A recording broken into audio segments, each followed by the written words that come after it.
त्यांची माफी मागून पुन्हा एकदा मध्ये एक चान्स घेतो की मी पहिली कविता लिहिली ना, तो किस्सा मी नेहमी प्रत्येक कवी संमेलनात सांगत होतो.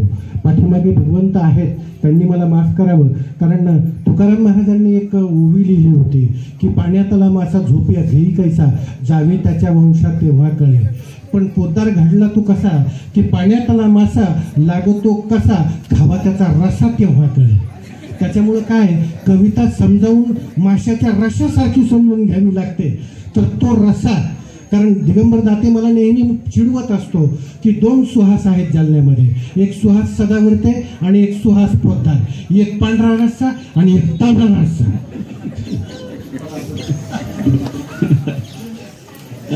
असो सुहासराव, आजच्या या स्वर्गीय सुभद्राताई काळे यांच्या स्मृतिप्रीत्यर्थ वितरित केला जाणारा हा राज्यकाव्य पुरस्कार, या निमित्तानं या व्यासपीठावर उपस्थित असलेले कार्यक्रमाचे अध्यक्ष, आपल्या सर्वांचे ज्येष्ठ मार्गदर्शक आदरणीय रमेशजी देडकर सर, कार्यक्रमाचे प्रमुख दुसरं आकर्षण आमचे गुरुवर्य डॉक्टर रावसाहेब ढवळे सर, मराठीतील एक ख्यातनाम नाव, तद्वतच छान असं सूत्रसंचलन करत असलेले, मी त्यांना नेहमी जे आपल्या संचलनाचा पोत कायम टिकवत असतात. आता पोतदार म्हणता म्हणता पोटदार म्हणण्याची वेळ माझ्यावर येते की काय, ती तर असे सुहास पोतदार, त्यानंतर ज्यांनी हा योग घडवून आणला असे कैलास भाले, माझ्या मागे असलेले सारखे सर, ज्येष्ठ कवी, इंग्रजी भाषा आणि मराठी भाषेवर प्रभुत्व असलेले, तद्वतच मला काही दिवस ज्यांनी शिकवलं असे तुमच्या भागातील नवे महाराष्ट्रातील वक्ते राजेंद्र भोसले सर, आणि मागे उपस्थित असलेले सर्व कविवर्य, त्यामध्ये राज रणधीर असतील, लोणकर साहेब असतील आणि इतर सर्व कवी कवयित्री.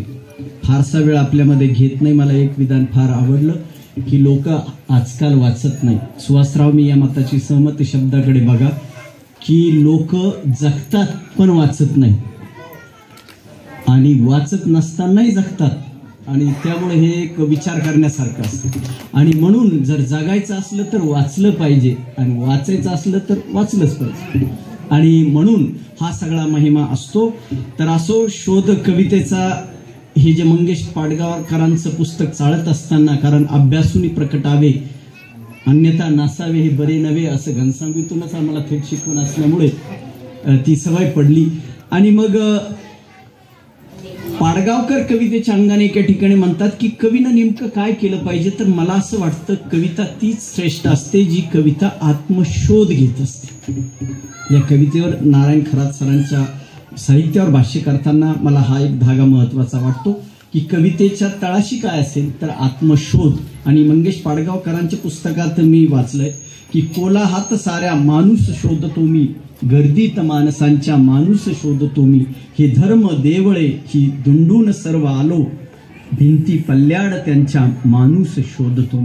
आणि मला वाटतं माणूस शोधत असणारं जे साहित्य असतं ते सकस काळावर टिकणारं असतं, काळाच्या कसोटीवर टिकतं. आणि त्यापैकी मला वाटतं आमचे मित्र ज्यांना आपण आज पुरस्कृत केलं असे कवी नारायण खरात सरांचं साहित्य, एकंदरीत काव्यरचना यामधनं जर आपण वाचलीत तर आपल्या लक्षात येईल की माणसाचा शोध त्यांची कविता घेते, आणि त्यामुळे त्यांचं करावं तेवढं अभिनंदन थोडंच आहे. आणि परत माझं एक मत असं आहे की कविता संपन्न तेव्हाच होत असते की सर्व जीवाणुभव पचवत ती पुढे जात असते. कवितेला कुठलाही प्रांत, कुठलाही प्रवाह, कुठलाही विचार, कुठलाही पंथ वर्ज्य नसावा, आणि तो नसतो सुद्धा. आणि मला वाटतं कवी नारायण खरातांची कविता जेव्हा आपण अभ्यासत असतो, जेव्हा वाचत असतो, आस्वाद तिचा एक रसिक म्हणून, वाचक म्हणून मी घेत असतो, तेव्हा मला असं वाटतं की त्यांची कविता ही कुठलाही प्रभाव ना करत नाही. ती आत्ताच उल्लेख केल्या गेल्याप्रमाणे गेय कवितेपासून तर मला वाटतं ती ध्येय कवितेपर्यंत सर्व प्रवाह पचवून ती पुढे जाते आहे. आणि कवितेचा एक बाज असा तयार झालेला आहे. या कवितेमध्ये जेव्हा जेव्हा मी वाचतो तेव्हा त्या काव्यामध्ये मला आशावाद दिसतोय. कवितेने वास्तव मांडलं पाहिजे हे जरी खरं असलं तरी ते वास्तव भयावं असेल तर कायमच ते मांडत असताना वाचक निराशावाद्याच्या गर्तेत ढकलला जाणार नाही ना, याची हमी देखील कवितेने, काव्यानं प्रतिभेने घ्यायची असते आणि ती जबाबदारी त्यांची कविता घेताना मला दिसते आणि म्हणून त्यांच्या कवितेचे एक आशावाद देखील मला दिसतो. कविता जर ज्या काय कवितेच्या कसोट्या आहेत तर त्यातले मापदंड कोणता असेल तर कलामूल्य.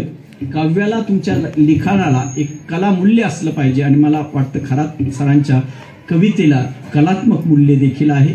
आशयाची अभिव्यक्ती तर आपण आता पाहिलं की सहजता जे मला भावतं. माझं वैयक्तिक मत असे की जगातल्या सगळ्याच कलाकृती मग त्या परफॉर्मिंग आर्ट्स असो लिटरेचरमधल्या असो की इतर कुठल्याही असो जी कलाकृती सहज असते ज्या कलेमध्ये सहजता येते ती कला परमोच्च टोकाची गुणवत्ता गाठत असते आणि लोकप्रिय ठरत असते. हा माझा आत्तापर्यंतचा अनुभव आहे आणि कवी नारायण खरातांची कविता देखील या नियमाला अपवाद नसावी असं मला वाटतं. आणि म्हणूनच की काय तुमच्या आमच्या सर्वांच्या तोंडी ती सहज असते की जगामध्ये साऱ्याहून थोरा असे आई पुन्हा पुन्हा लाचतेची सर येत नाही. हे जेव्हा सहज त्यांच्या मुखातून येतं आणि वाचकांच्या श्रोत्यांच्या कानापर्यंत ते पडतं तेव्हा आपल्याला ती सहजता काय असते हे वेगळं सांगण्याची गरजच उरत नाही. आणि दुसरी गोष्ट अशी की कविता मग सहजच असते का, मुलायम असते का, सगळं काही गुलाबी स्पर्शच असतात का, काव्य मऊ मखमलीच असावं का, तर तेही नाही. तर कवितेने एक ठणक मांडली पाहिजे.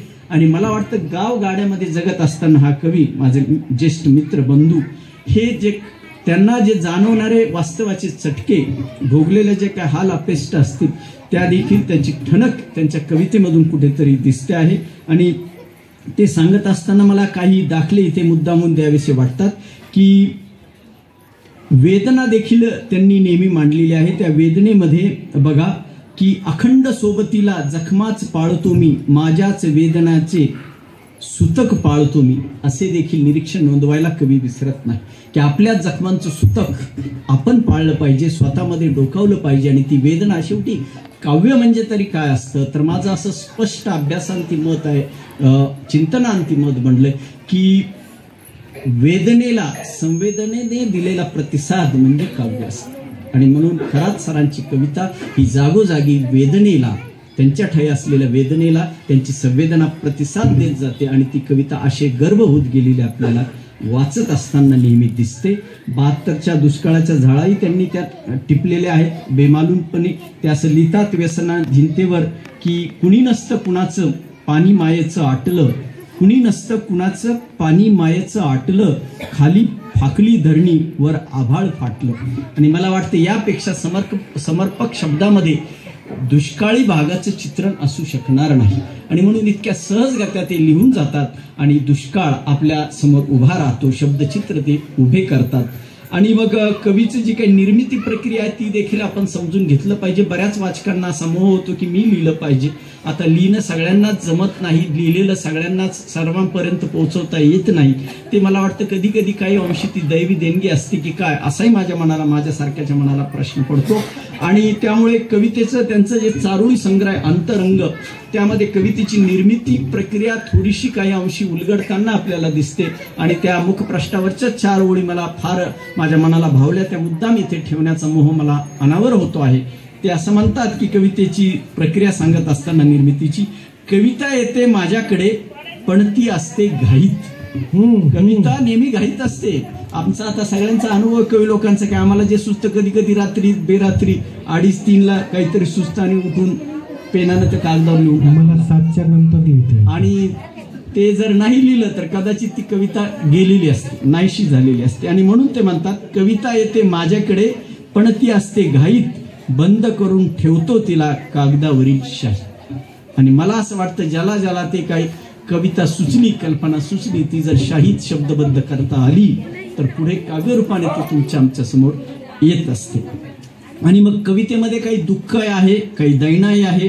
आणि दुःख मांडत असताना ते एके ठिकाणी म्हणतात की दुःख माणसाला असं म्हणतात की सुख कदाचित खोटं असू शकेल, सुख कदाचित नकली असू शकेल, सुख कदाचित औपचारिक असू शकेल, औपचारिकता त्यात असेल, कृत्रिमता असेल, परंतु दुःख कधी खोटं असत नाही, अश्रू कधी खोटे असत नाही. आणि म्हणून ओघळते दुःख या काव्यरचनेमध्ये ते असं म्हणतात की मीच भांडतो मलाच आतून. एरवी दुःख झाल्यावर माणसं 90 घेऊन दुसऱ्याला भांडताना पाहत असताना कवीचं निरीक्षण अनुकरणीय आहे की मीच भांडतो मलाच आतून, दमछाकीने जीव गुदमरतो, भूक किंकाळ्या का फोडते, हादबल केवळ मी थरथरतो. आणि मला वाटतं की आपल्या दुःखाला आपणच भांडलं पाहिजे. आपल्या जुन्या आजी आणि सर्व वृद्ध ज्या काही स्त्रिया आहेत त्यांचं आम्हाला आमच्या पिढीला सांगणं असायचं की कधी आपल्या नशिबाला भांडावं. माझी आजी नेहमी म्हणायची आपल्या नशिबाला भांडावं. किती मोठा विचार आहे की आपल्या प्राप्त परिस्थितीचा दोष कुणावरही ठेवू नये, दोषारोपण कुणालाही न करता आपण आपल्या नशिबाला भांडावं. ही जी जाण आहे मला वाटतं आज कुठेतरी कमी होते आणि म्हणून ते फार सगळं काही यामध्ये मला फार महत्त्वाचं वाटतं की ओघळते दुःख, ओघळत्या जखमा असतात तशा दुःखही असू शकतं आणि मग ते जर शब्दबद्ध आपण करत गेलो तर काय प्रतीची कविता प्रतिभा फुलत जाते याचा प्रत्यय देखील खरात सरांची कविता वाचत असताना वेळोवेळी आपल्याला आले वाचून राहत नाही. आणि शेवटी गाव गाड्यातील जिथून ते आले, ज्या मातीतनं आपण आलो ती माती, तो गंध, तिथली माणसं, तिथली शेतातली कंच, हे सगळंच पाहत पाहत आपण वाढत असतो, ते पचवत असतो आणि ते पचवलेले संस्कार कुठेतरी आपल्या लेखनात झिरपत असतात, झिरपत जातात. आणि ते देखील गावगाड्यातील त्यांचं जे काही परिवर्तन त्यांनी अचूक टिपलेलंही काही ठिकाणी मला दिसतंय आणि काही हुरहुरही जे आता गावगाड्यातलं चित्र दूर होत चाललंय ते आपण बघतोय.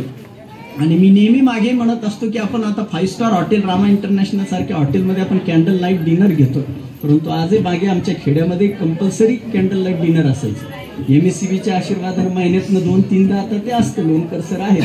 तर मग कॅन्डल लाईट डिनर म्हणजे बघा आपण अंधार आणि दिवाबत्ती खाली जे जेवण्याची मजा आहे, म्हणजे पुन्हा आपल्याला मागास व्हायचंय की मला उद्ध्वस्त व्हायचंय, तसं मला मागास व्हायचंय असं काही होऊ पाहतं की काय, असं देखील प्रश्न मला माझ्यासारख्याला पडल्या वाचून राहत नाही. आणि म्हणून गावातलं परिवर्तन ते छान टिपतात मुक्त छंदात. गाव बदलत आहे उदात्तेच्या होळ्या झाल्यानं, गल्ल्या झाल्यात गायब, गाव शिवाराचा कस कमी झालाय, रगदारपणा उरला नाही. रगदारपणा जो पूर्वीच्या माणसाठाई असायचा तो रगदारपणा आता उरलेला नाही. फार तर आपल्यावर अंगार घेण्याच्या रगीची जाडी वाढली, पण माणसातील रगदारपणा त्याचा पोत कमी होतोय. आणि म्हणून रगदारपणा उरला नाही याची खंत मांडत असताना ते म्हणतात रानात, मनात आणि माणसातही गावातील धिप्पाड माणसाची ओळख संपली आहे. धिप्पाड, लांब लचक, उभी आडवी रुंद अशी माणसं आता दिसेनाशी झाली. आणि म्हणून ते सगळं जे काही सत्व आहे ते आपण गमावून बसलो की काय याची देखील खंत ते मांडतायत. आणि शेवटी वाडा या कवितेत ते म्हणतात की वाड्यात गेलो तेव्हा बाई कसं तरीच झालं काळजात, उंदराणी उकीर आणलाय पूर्वी गजबजलेल्या ढाळजात. आणि मला वाटतं ढाळज हा शब्द जेव्हा आम्ही शिकवताना उच्चारतो तेव्हा नवीन पिढी अशी हे काय नवीन उंबराचं फूल सांगितल्यागत ते आमच्याकडे पाहत असतात. आणि त्यांना मी म्हणत असतो की ढाळज हे तुम्हाला एखाद्या वाड्यात नेऊन दाखवलं जाईल की ढाळज काय असतं. आणि म्हणून त्या ढाळजात जेव्हा उंदीर उकीर आणतो तेव्हा या पिढ्यामधलं अंतर देखील त्यांना ते मांडायचं असतं की काय आपण दशा केली. आपण नेहमी एक आपल्याकडे संवाद ऐकतो आपण की तुझ्या बापदादाने एवढा मोठा वाडा बांधलाय की दिवाळीला तुला तेल देणंही होत नाही. म्हणजे जेवढा खर्च करून ज्या कष्टानं त्यांनी ते उभं केलेलं असतं आपल्याला त्याची डागडुजी आणि निगराणी जमत नाही. तर हे जे पिढ्यामधलं अंतर आहे ते अचूक त्यांनी टिपलेलं आहे वाडा या कवितेमध्ये. आणि शेवटी कवीला, साहित्यिकाला एका चांगल्या न्यायासाठी, समाज कल्याणासाठी भांडताही आलं पाहिजे. आणि थेट ईश्वरालाच कवी ईश्वराशी भांडण करू पाहतोय. आणि विठ्ठलाला भांडू या शीर्षकाच्या कवितेत ते म्हणतात की चला पंढरीत विठ्ठलाला भांडू, कैफियत मांडू कोरोनाची. आणि मग विठ्ठलाला भांडण्यासाठी मनाचं फार पावित्र्य असावं लागतं. असं म्हणतात की एक वेळेस आषाढी निमित्त एक कोळी होता, त्याने एक चांगल्या जातीचे उत्तम प्रतीचे मासेचा विषय निघला म्हणून मी तसा माळकरी, पण काही तर धागा जोडला पाहिजे. तर ते मासे घेऊन असं गेला म्हणतात आणि त्याची अप्रतिम भक्ती, अतिशय निस्सीम भक्ती की त्याला ते अर्पण करायचं होतं. पण विठ्ठलाला वाटलं हा जर असा आला 4 चौघात तर याचं काय चेंदा मेंदा होईल. असं म्हणतात आख्यायिका आहे की विठ्ठलच त्याला पैल तीरावर जाऊन भेटले. मला वाटतं तुमची भक्ती जर अतिशय निर्गर्वी आणि अतिशय नितळ निर्मळ असेल तर देवाकडेही तुम्हाला धावा करता येतो, त्याच्याशी भांडण धरता येतं. हे देखील त्यांच्या कवितेतनं आपल्याला याद्वारे सुचतंय. आणि कवी मग केवळ चांगल्या मोठ्यांसाठीच लिहितात असं नाही, तर साने गुरुजी कथामालेमध्ये काम करत असताना मला हे जाणवतं, आमचा हा विश्वास यावर आहे की करील जो जो मनोरंजन मुलाचे, जडेल नाते प्रभूशी तयाचे. तर तुम्हाला जर ईश्वराशी नातं जोडायचं असेल तर लहान मुलांशी नातं जोडता आलं पाहिजे, लहानाहून लहान होता आलं पाहिजे. मोठा तोच असतो जो आपल्या सभोवती असलेल्यांना लहान असल्याचा भास होऊ देत नाही. आणि मला वाटतं खरात सरांची कविताही ते करते आहे. आणि म्हणून त्यांनी चंद्रावरील सहल नावाची जी काही बाल कविता संग्रह त्यांचा आहे त्याच्यात ते अलगद ते लिहितात की हसत राहील सदा रडणार नाही कधी, आई मला खाऊ देतेस का आधी. एका बालमनाची विवंचना, एका बालमनाचं एक मागणं, निरागस मागणं आईप्रती ते अतिशय शब्दामध्ये पकडतात आणि पुढे लिहितात. पाठीवरून हात फिरवून शाबासकी देतील बाई, बाई म्हणजे शाळेतल्या अंगणवाडीतल्या घुगऱ्या देणार. पाठीवरती हात फिरवून शाबासकी देतील बाई, गुणी माझं सोनं म्हणून पापा घेशील ना आई. तर अशा प्रकारे आईकडून एक माफक प्रत्येक छोट्या बालकाची अपेक्षा देखील त्यांच्या या बाल कविता संग्रहामध्ये असते. काल परवा दासू वैद्य सरांकडे विद्यापीठात चर्चा करत असताना त्यांचं हे मत होतं की आजकाल महाराष्ट्राच्या साहित्य वर्तुळामध्ये माणसं स्वतःला मोठी मोठी मोठी म्हणवतात, परंतु या मोठेपणाच्या जंजाळामध्ये लहानग्यांसाठी कुणी फारसं लिहित नाही गंभीर. आणि म्हणून लहान मुलांसाठी जाणीवपूर्वक लिहिलं गेलं पाहिजे. आणि मला वाटतं जे काही नावं असतील आमचे मांटे सर, मला वाटतं डाएटचे आणि इतरही दासू वैद्य सर आहेत, इतरही आहेत, त्यापैकी नारायण खरात सर यांचं हे नाव आणि शेळके सरही लिहितात आज्ञामध्ये. तर हे बालकांसाठी जाणीवपूर्वक लिहिणारे जे काही बोटावर मोजण्यात एवढे साहित्यिक आहेत त्यामध्ये खरात सरांचा समावेश निश्चितच करताना मला आनंद होतो आहे. आणि दुसरं मग स्वप्न, कवितेने स्वप्न दाखवायचे असतात. आणि एका शायरनं म्हटलंय की जन्नत सभी को चाहिए, जन्नत सभी को चाहिए पर साला कोई मरना ही नहीं चाहता. आणि मला वाटतं जन्नत मध्ये जायचं असेल तर पहिली पायरी मरायची आहे. आणि म्हणून हे वास्तव म्हणजे कल्पनेचेच नुसते फुलवरे, पण कल्पना देखील माणसाला वास्तवाची कल्पना आणि कल्पनेतील वास्तव याचा ताळमेळ घालत जर साहित्य प्रवास होत गेला तर त्याची प्रचिती काय असते ते आपल्याला इथं बघता येईल. आणि मग मानवाचं प्रगत होत गेला आश्मकालीन जो मानव होता, चार्लस डार्विनचा जो सिद्धांत आहे सर्व्हायव्हल ऑफ द फिटेस्ट, तर माणसाची जी उत्क्रांती होत गेली ती देखील त्यांची कविता टिपायला विसरत नाही. आणि मूळचा माणूस नावाच्या शीर्षक असलेल्या कवितेत ते म्हणतात की मूळचा माणूस होता बंदर, गळून पडले शेपूट सुंदर. म्हणजे मूळचा माणूस होता बंदर, गळून पडले शेपूट सुंदर. आणि जेव्हा मग आपण अवतीभोवती पाहतोय तेव्हा नसलेली शेपटी हलवणारे बरेच माणसं आजकाल सुवासराव जगात आहेत. आणि त्यामुळे मला कधी कधी वाक्यप्रचाराची आठवण येते की असं का असावं तो शेपटी हलवणारा. अरे वा नाहीच कसं काय, तर या कवितेने आठवण होते की ती होती. आणि म्हणून हे माणसाच्या प्रवृत्ती अपप्रवृत्ती सगळ्या ते चित्रित करत जातात आणि त्यांच्या कवितेला भरणं येत जातं. आणि दुथडी भरून वाहणाऱ्या नदीसारखी त्यांची प्रतिभा फुलत जाते. आणि अंतरंग एक चारोळी संग्रह त्यांनी काढलाय, त्यामध्ये ते काही टिपणं आयुष्याची निरीक्षणं नोंदवतात. त्यात ते म्हणतात आता कुणाच्या जीवनामध्ये कुणीतरी आल्यामुळे एक तर माणूस कवी होतो आणि कुणाच्या जीवनात कुणीतरी न आल्यामुळे कवी होतो. खरात सरांचा प्रवास जरा तो तसा दिसतोय मग की कुणीतरी जीवनात यायचं राहिलंय वहिनींची माफी मागून. पण चला तर बघा काय लिहिलंय त्यांनी अंतरंगामध्ये. आयुष्यात येता आले नाही शब्दातून भेटत राहिली. चला ठीक आहे, आयुष्यातून येता आले नाही शब्दातून भेटत राहिली, म्हणून माझी कविता मी तुझ्या उणिवेला वाहिली. तर याची देखील नोंद आपण घेतली पाहिजे की कुणाची तरी उणीव माणसाला कवी बनवत असते. कुणाची तरी उणीव झाल्याशिवाय तुमची प्रतिभा भरीव होत नाही. नारायण खरातांची ही नोंद तुम्ही माझ्याकडे दिली त्याबद्दल धन्यवाद करते सर. आणि त्यामुळे आणि आपल्या प्रांताचा, आपल्या भूभागाचा, आपल्या शेतीवाडीचा, आपल्या माणसांचा देखील अभिमान आपल्याला असला पाहिजे. त्यांची कविता तो अभिमान बाळगायलाही विसरत नाही. आणि नम्रपणे त्यांची कविता प्रतिभा नमूद करते की जिच्यावर ते गोदाकाठचे तिकडून आल्यामुळे मंगरूळ, जिच्यावर रुजलो वाढलो तिच्यावरच उभा ताट. काय म्हणतात ते, जिच्यावर रुजलो वाढलो तिच्यावरच उभा ताट, कुणाची दृष्ट लागेल असा माझा गोदाकाठ. आणि मग या गोदाकाठचा रास्त अभिमान, सुजलाम सुफलाम संपन्न असलेल्या गोदाकाठचा अभिमान देखील त्यांना आहे. आणि मग प्रेम भावना देखील तरल भावनाही ते टिपतात. एक फार मला आवडलेली 2 ओळी, पावसात भिजले उभा देह पेटला, पावसात भिजले उभा देह पेटला, बरं झालं तू भेटला. तर ही देखील काही पापुद्रे, मनाचे मुलायम पापुद्रे ते या ठिकाणी आपल्या कवितेमधनं मांडत असतात. आणि म्हणून मला असं वाटतं की त्यांची कविता जेवढी जेवढी आपण अनुभवत जातो, वाचत जातो, आणि मग शेतकरी पुत्र असल्यामुळे, शेतीबाडीतून आल्यामुळे शेत आणि पिकं येणं याचं चित्र नसतं केलं तरच नवल. आणि म्हणून शेत आणि पिकं याविषयी ते म्हणतात, वाऱ्या सवे सळसळे गहू भरास आलेला, रागू रंगी अंगावर नवचैतन्याचा सेला असं ते म्हणतात। आणि अभंगाच्या रचना म्हणजे पहा, आता जे विधान केलं गेले की कीर्तनानेही महाराष्ट्र घडला नाही आणि तमाशानं बिघडला नाही, आणि त्यामुळे जर हे दोन्ही होत असेल तर मग ते लिहिण्याला काही हरकत नाही। आणि म्हणून त्यांनी लावणीवाला माणूसच जेव्हा अभंग लिहितो तर ते फार अप्रूप असतं, आणि म्हणून ते पावसाचा अभंग आपल्यासमोर ठेवतात की मातीतून रुजे गवताचे बाळ माऊलीचे भाळ भाग्य आले। मातीतून उगणाऱ्या कोंबाला ते बाळाची उपमा देतात, आणि ज्या ज्या माऊली इथं असतील, आणि मला वाटतं माऊलीचा पराक्रम फार मोठा आहे।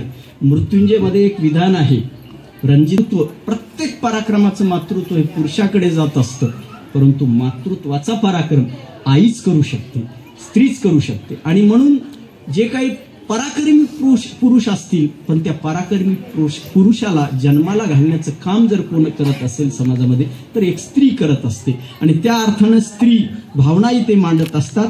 आणि पुढे ते पावसाच्या अभंगानंतर गांधीविषयी राजकारणाविषयी काही टिपणं मांडतात की राजकारण असा विषय झालाय की राजकारणाशिवाय आपण श्वास घेऊ शकणार नाही, आणि म्हणून गांधी बाबा कवितेत ते म्हणतात की कोणत्याही क्षेत्रात बाबा राजकारणच घुसलंय, असत्याचा थयथयाट सत्य कोपऱ्यात बसले, आणि म्हणून सत्य जे कोपऱ्यात बसलेले त्याची देखील नोंद त्यांची प्रतिभा घेते आहे, हे देखील त्यांच्या कवितेचं विशेष असं मला जाणवतंय। आणि दुष्काळाचा दहा त्यांनी मातीत फणा घुसत नाही यामध्ये मांडलाय, आणि मी सांगितलं की केवळ निगेटिव्हिटी, पेसिमिस्टिक, नैराश्यवादी कवीनं असू चालत नाही साहित्यिकानं, आणि म्हणून आशावाद देताना ते सपन नावाच्या कवितेत असं म्हणतात की हेही दिस जातीलच नाही बसून राहायचे, अनमायेच्या डोळ्यात पूर पाण्याचे व्हायचे, रोज राबून राबून हात निबर माईचे, गालावरून फिरता भास व्हायचे जाईचे। आणि म्हणून आईचं हे स्वप्न की आपला मुलगा मोठा होईल, आपल्याला 4 दिवस सुखाचे मिळतील, हे देखील आशावाद त्यांची कविता वाचकाला दिल्याशिवाय राहत नाही। आणि शेवटी मग भूकंप आणि कोरोना काळातलं जे काही ते म्हणत असतात त्यासाठी ते म्हणतात की कामाविना रीती बेकारांची पिढी कुचकामी ठरतात सरकारी तडजोड। तर काम, माणूस बगर कामी माणूस असलं तर 2 माणसं महाराष्ट्रात फार वाढलीत, एक सांग कामी आणि एक काम सांगे। महाराष्ट्रामध्ये दुर्दैवानं हे खरं आहे दोन्ही विधानं की एकीकडे कामाला माणूस नाही असं आपण म्हणतो आणि दुसरीकडे माणसाला काम नाही। ज्या माणसाला काम नाही ते काहीतरी काम लावून घेतात, आणि कामाची माणसंही राहिली नाहीत, हेही तेच ते। तर म्हणून हे सगळं जर आपण अनुभवत असताना त्या कोलात ते देखील ते मांडतायत। आणि म्हणून कितीदा या आत्मशोधपर कवितेत ते म्हणतात की माझ्याच पावलांशी मी थांबलो कितीदा, माझ्याच पावलांशी मी थांबलो कितीदा, माझ्याच भावनांशी मी खेळलो कितीदा, जेवताना पितर माझे मी पाहिले कितीदा, शापात कावळ्याच्या मी वाचलो कितीदा। आणि म्हणून ह्या रूढी परंपरेतून स्वतःला वाचवत त्यांची कविता पुढे जाते, तेव्हा अंधश्रद्धा, जीवघेणी परंपरावादी समाज व्यवस्था या विरोधात देखील बंड करायला त्यांची कविता विसरत नाही, एवढं मला असं वाटतं। आणि चंद्रावरील सहल हे देखील झालंय, आणि मला असं वाटतं की या सगळ्यामध्ये कवीचा जर काय असेल तर 52 कशी सोनं अस्सल अनुभव, मला वाटतं कवितेचे बाज, कवितेचा मूळ ढाचा, कवितेचं सर्व इमारत जर कशावर असेल तर अस्सल अशा अनुभवावर असते। आणि म्हणून अनुभूतीनं त्यांची आलेली कविता, त्यात कुठलीही कृत्रिमता तुम्हाला जाणवणार नाही, कुठलाही बडेजाव जाणवणार नाही, जसं पचलं जे सोचलं बोचलं आणि रुचलं सुद्धा ते सर्व त्या क्रमानं प्रभावीपणे जसं जगणं प्रभावी होत गेलं, संपन्न होत गेलं, अनुभव संपन्न होत गेलं, ते भावविश्व त्यांनी आपल्या शब्दामध्ये चितारण्याचा प्रयत्न केला। आणि त्यामुळं त्यांना मी या निमित्तानं शुभेच्छा देतो। आणि मला असं वाटतं की भोसले सरही इथं आहेत की असं म्हणतात, तत्ववेत्याने फार काही सांगून ठेवलंय की उपाशी पोटी तत्वज्ञान पचत नाही आणि भरलेल्या पोटाशिवाय ते सुचतही नाही। आणि त्यामुळे मला असं वाटतं की पाठीमागे सगळं काही भरलेलं असताना आपण रिकाम्या पोटानं इथं बसलेले आहात, रिकाम्या पोटानं आपण असलात तरी आम्हाला रिकाम्या मेंदूनं बोलता येणार नाही, म्हणून भरलेल्या मेंदूनं कितीक बोलावं, म्हणून यातलं तारतम्य साधत असताना मी आज या ठिकाणी बसतो। आणि भोसले सर नेहमी सांगत असतात तेच सांगत असतो की चांगल्या वक्त्याला